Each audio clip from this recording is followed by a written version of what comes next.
सर्वांना नमस्कार. स्वागत आहे आपलं तुझी माझी जोडी या यूट्यूब चॅनलवर. व्हिडिओला सुरुवात करण्याआधी आपल्या चॅनलला सबस्क्राईब करा आणि बेल आयकॉनवर प्रेस करा, जेणेकरून सगळ्या नोटिफिकेशन्स तुमच्यापर्यंत येत राहतील. आता शाळेतून रोज सरस्वतीच्या मुलांची काही ना काही तक्रार यायचीच. कधी मारामारी केली, कधी कुणाचं डोकं फोडलं, आणि यात तिच्या मुलांची चूक नव्हती. बाकीची मुलं त्यांना चिडवायची, त्यांच्या चुलतीवरून आणि त्यांच्या बापावरून. मग मुलांना राग यायचा आणि मग लहान मुलं त्यांची प्रतिक्रिया द्यायची आणि मारामारी व्हायचीच. तिच्याकडे तक्रारी आल्या की सरस्वती माफी मागून ते मिटवायची आणि मुलांना कोणत्या शब्दात समजवायचं तिला कळत नव्हतं. आणि मुलांच्या डोळ्यासमोरच त्यांचा बाप त्यांच्या चुलतीसोबत झोपत असेल तर मुलांना दोष देण्यात तरी काय अर्थ आहे. एकंदरीतच या सगळ्याचा परिणाम सरस्वतीच्या मुलांच्या अभ्यासावर व्हायचा आणि काय करावं तिला कळेना. बिचारी एकटी सरस्वती कुठे कुठे पुरणार होती. पण चंद्रभानला याचं काहीही देणं घेणं नव्हतं. लहान मुलांवर याचे काय परिणाम होत आहेत याचं सुद्धा भान त्या चंद्रभानला नव्हतं आणि सरस्वतीला त्याचा खूप राग आला होता. मग आणखी काही दिवस गेले. रथसप्तमी जवळ येत होती. सरस्वतीने सूर्यनारायणाचे उपास पकडले. ती घरी साबुदाण्याची खिचडी करायची, पण सगळं मुलांना वाटून घालायची. ती मात्र उपाशीच असायची. मग कुठेतरी एखाद्या दिवशी साबुदाण्याचा घास तिला शेतात गेल्यावर इतर बायका द्यायच्या, नाहीतर सरस्वती उपाशी राहायची. संध्याकाळी काहीतरी केलं तर मुलांनाच ते खाऊ वाटायचं. सगळी खिचडी मुलांना वाढायची, कारण त्या सगळ्या पदार्थाची गोडी लहान मुलांना जास्त असते. त्यांना फार आवडते ना, आणि लहान मुलांना या गोष्टीचं फार अप्रूप असतं. आणि त्यांनी इतर लोकांच्या तोंडाकडे बघू नये म्हणून सरस्वती त्यांना पोटभर खाऊ घालण्याचा प्रयत्न करायची. मग आईचे उपवास आहेत म्हणून आज पुष्पा लवकर उठली. अंधारातच तिनं अंगण झाडून घेतलं, गाईचं शेण घेतलं, गोल सारवण काढलं अंगणात. रांगोळीनं त्यावर सूर्य काढला आणि सूर्याची पहिली किरण त्यावर पडली. आणि चुलीपुढे बसलेल्या सरस्वतीला ती लगेच म्हणाली, आई पटकन ये, सूर्य उगवला. आणि रोज असंच चालायचं पुष्पाचं काम. आईचा उपवास पकडण्यामध्ये तिचा छोटा हातभार असायचा. मग सरस्वती हळदी कुंकू घेऊन बाहेर यायची, उगवत्या सूर्याला बघायची आणि मनातून हात जोडून प्रार्थना करायची. उगवलास सूर्यनारायणा, उगव आधी माझ्या दारी, मग फिर पृथ्वी सारी. जरा ते बघायची, पण तिला या सगळ्याशी काही देणं घेणं नव्हतं आणि तिच्यासारखी बाई इतकं सगळं करणार सुद्धा नव्हती. आणि ती उपरोधिकपणे सरस्वतीला म्हणायची, अगदी बरोबर बोललीस, तुझा नारायण सगळीकडे फिरतो, फक्त तुझ्या दारात येत नाही. सरस्वतीला वाटायचं ज्याच्यामुळे तिचे असे हाल होतात, त्याच्यामुळे तिला टोमणे खावे लागतात, त्याच्यासाठी ती हे सगळं करते का हे तिला कळतच नव्हतं. मग शेतात कामं सुरू झाली होती, गहू काढणं, हरभरा काढणं, आणि सरस्वतीचा हात कामात खूप चालायचा. आता ती कामाचे पैसे घेत नव्हती. पायलीभर गहू घ्यायची दिवसाचे. आपली आई कष्ट करते म्हणून मुलंसुद्धा कामाला यायची. गव्हाचं शेत, हरभऱ्याचं शेत रिकामं झालं की मग तीच मुलं सारवा वेचायला पळायची. आता हा सारवा म्हणजे गहू काढताना, हरभरा काढताना एखादी ओंब्या, एखादा हरभऱ्याचा घाटा शेतात पडलेला असायचा आणि तोच तसाच मातीत जाण्याऐवजी ही मुलं एक एक उचलून घरी घेऊन यायची आणि त्याच्यातून सुद्धा पायली दोन पायली धान्य मिळायचं. सोबतचं शेणकुटाचं काम चालूच होतं. आणि घरी कोण नसलं की जण गुपचूप हरभरे घ्यायची आणि मीठ लावून भाजून घरात नेऊन ठेवायची आणि एकटी एकटी खायची. सरस्वती जाताना कुठल्याही वस्तूला कुलूप लावून जात नव्हती किंवा त्या वस्तू पेटीच्या आत ठेवत नव्हती. सोनं नाणं थोडीच होतं जे लपवून ठेवायचं. खाण्याची वस्तू आहे, खाल्ली तर खाल्ली अशी तिची भावना असायची. साप असला तरी दूधच पाजणारी माणुसकी होती सरस्वतीकडे, आणि धूर्त जणा मात्र त्याचाच फायदा घ्यायची. मग आता आज चंद्रभान घरी निघाला होता. जणासाठी तिनं जे काही सांगितलं होतं ते साहित्य घेतलं आणि चंद्रभान गेला त्याचे बूट चमकवायला आणि म्हणाला, गावात आपला रुबाब आहे, नीट पॉलिश कर, असा मिशीवर ताव देऊन म्हणाला. आणि तो मुलगा म्हणाला, पण चंद्रभान शेठ, मागचेच पैसे राहिलेत ते द्या की. तर ते तुम्ही दिलेच नाहीत. आणि चंद्रभान म्हणाला, अरे त्याच्या मारी, तुझे पैसे द्यायचे लक्षातच राहत नाही बघ. अरे असली किरकोळ गोष्ट कोण लक्षात ठेवतो, माझे व्यवहार लाखात असतात, त्यामुळे तुझे 4 रुपये 5 रुपये लक्षात राहत नाहीत. आता देतो सगळे पैसे मागच्या सकट, नाहीतर डायरेक्ट 100 रुपये देऊन टाकतो, चल पॉलिश कर चांगलं, असं त्या मुलाला तो म्हणाला.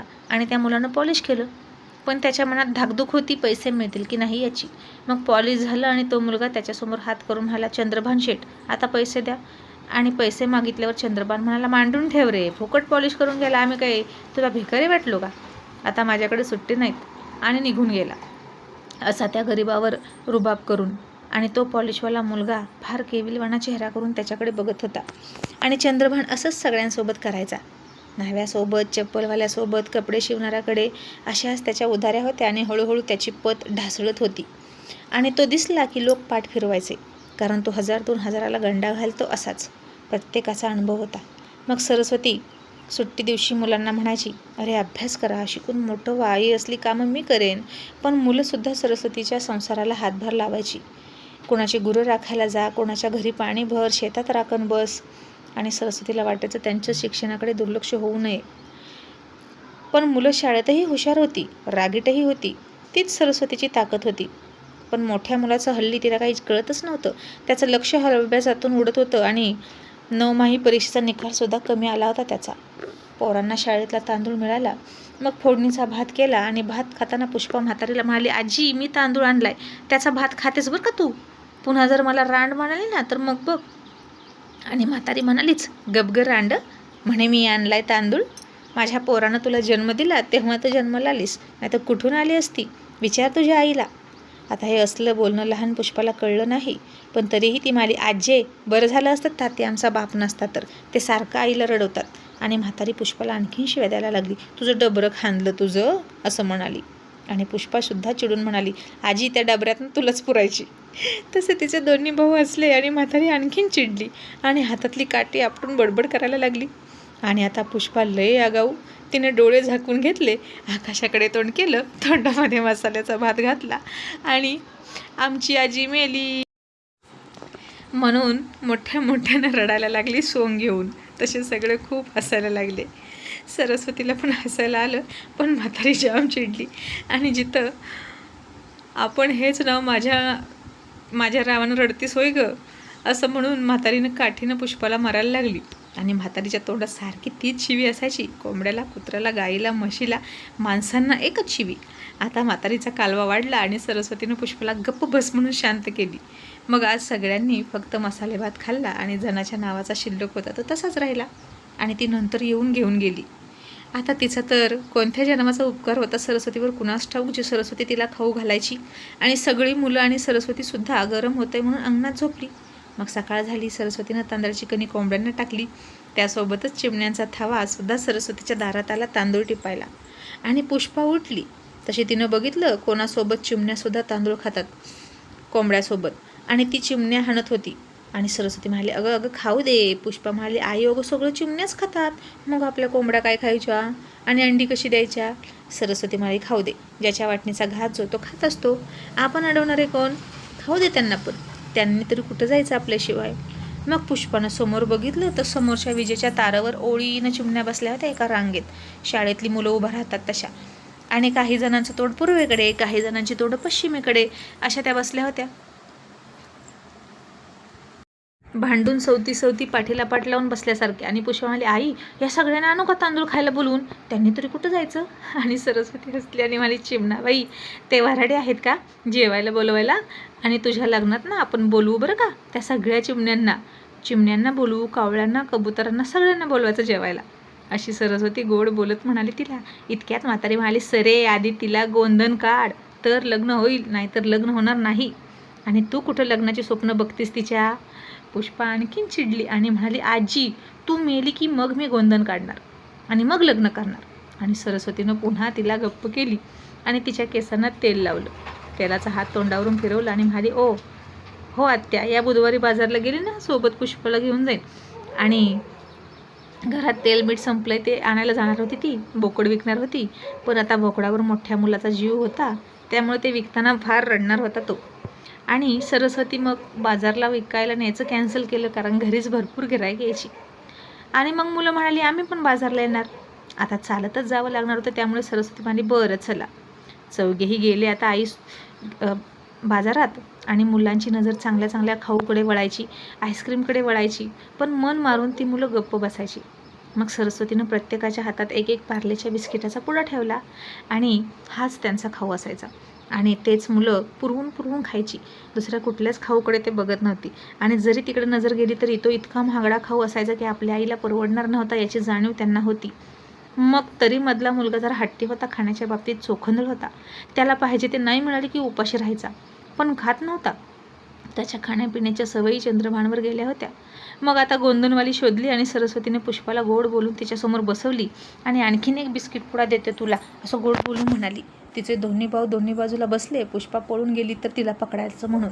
आणि मग गोंधनवाली समोर अजून 2-3 पोरी होत्या. पुष्पाचा नंबर 4था होता आणि गोंधनवाली काळ्या शाईमध्ये सुई बुडवायची आणि त्वचेमध्ये सुई टोचवायची आणि त्या मुली आ आई ग असं म्हणून डोळे बंद करून ओरडायच्या. आणि ते बघून पुष्पा घाबरायची. आणि मग तिचा नंबर आला आणि त्या बाईनं काळ्या शाईत सुई बुडवली आणि पुष्पाच्या कपाळाच्या वर त्वचेत बुडवणार इतक्यात पुष्पानं तिला ढोकलून दिली. दोन्ही भावाला दोन्हीकडे ढोकलून दिलं आणि जी धूम ठोकली ती थेट तिचा बिस्किट पुडा घेऊन घराच्या दिशेनं पळाली. आणि सरस्वतीनं डोक्यावर हात मारला आणि म्हणाली, अरे जावा, पळा, शोधा तिला, नाहीतर हरवेल पोर. काय करावं पुष्पाचं काय माहीत. पण पुष्पाला घरचा रस्ता माहीत होता आणि ती तिच्या भावांशी आईची वाट बघत पुढे जाऊन रस्त्याला बसली होती आणि एक एक बिस्किट घेऊन दातानं कुरतडून जिभेवर ठेवायची आणि हळूहळूच घोळवत नरड्यात ढकलायची आणि सगळी बिस्किटं चवीचवीनं खायची. आणि जणू काही 7 जन्म ती जिभेची बिस्किटावरची चव जाणार नव्हती असं तिला वाटायचं. आणि त्या बिस्किटाची दूध विलायचीची चव तिला आवडायची. मग शेवटी ती सापडली आणि तिला घरी घेऊन आले. आणि सरस्वतीला वाटलं, एवढी देखणी माझी गोरी गोमटी पोर सापडली तेच नशीब. गोंधन गेलं चुलीत, मरू ते तिकडं. पोर हरवली असती तर काय झालं असतं, कुणी पकडून नेली असती तर. आणि म्हातारी म्हणाली, अगं नेली असती तर नेली असती पकडून, बरं झालं असतं. म्हणून तर गोंधन काढायचं असतं सरस्वती, तुला कळतंय का. तिच्या हातावर जर नाव असतं भावाचं बापाचं तर ओळखता आली असती की नाही, सांग बरं. ही आपलीच पोरगी आहे म्हणून. अगं गोंधन म्हणजे स्त्रीच्या अस्तित्वाची खून. आणि अडाणी सरस्वतीला आता ते पटलं. पण पुष्पानं मात्र म्हातारीला शिव्या घालायला सुरुवात केली आणि सरस्वती म्हणाली, बरं आत्या, काढून आणते तिला गोंधन. आताच कुठे वयातनं बाहेर चालली आहे तेव्हा ती गोंधन काय कधी पण काढलं तरी चालतं. मोठ्या बायका पण काढतात की गोंधन. आणि म्हातारी म्हणाली, पण तोपर्यंत पुष्पीवर नजर ठेव, नाहीतर हरवल. आता असेच दिवस चालले होते. चंद्रभान यायचा, जनाकडे राहायचा, तिचेच लाड करायचा, सरस्वतीच्या हातचं खायचं आणि जायचा. आणि जना त्याला म्हणाली, मला वेगळं राहायचं आहे, काय करता बोला, तुम्ही मला सगळं साहित्य आणून द्या, मी चूल वेगळी घालते. आता हिला सगळं साहित्य आणून द्यायचं म्हणजे पुन्हा चंद्रभानचा खर्च वाढणार होता आणि जनाचे चोचले फार वाढत चालले होते. म्हणून तो म्हणाला, पुढच्या वेळी आलो की बघू, असं म्हणून विषय टाळला. आणि उलट ती वेगळी राहिली तर सरस्वतीलाच बरं झालं असतं. आणि आता हल्ली सरस्वतीचा मोठा मुलगा रोज सकाळी कुठेतरी गायब असायचा. सरस्वतीचं लक्ष नव्हतं या सगळ्यांकडे. तिनं एकटीने कुठं कुठं लक्ष द्यायचं. मुलांवर संस्कार करायचे म्हणजे आई आणि बाप दोन्ही जवळ हवेत ना. पण इथे सरस्वतीची एक बाजू लंगडी होती. आणि एक दिवशी पुष्पा सांगत आली आणि म्हणाली, आई, संतू भावड्या घरात नाही, दारात नाही आणि पलीकडच्या आळीतली कमली आहे ना, ती आंघोळीला गेली. आणि सरस्वतीला कळलंच नाही आणि ती म्हणाली, म्हणजे संतू भावड्या इथं नाही आणि कमली आंघोळीला गेली, या 2 घटनांचा काय संबंध. आणि पुष्पा म्हणाली, अगं आई, ती आंघोळीला गेली की भावड्या रोज जातो आणि झाडावर चढून तिला बघतो. आणि हे ऐकलं तसं सरस्वतीच्या हातातली शेणाची पाटी गळून पडली आणि आपल्या मोठ्या पोराला सुद्धा कसला घाणेरडा नाद लागलाय असं म्हणून तिला धक्का बसला. आणि लोक म्हणणार, बापासारखंच पोरगं निघालं. म्हणून तिनं सुद्धा हातात मोठं दावं घेतलं दुमतं तिमतं करून आणि कमलीच्या घराच्या दिशेनं रागारागात निघाली.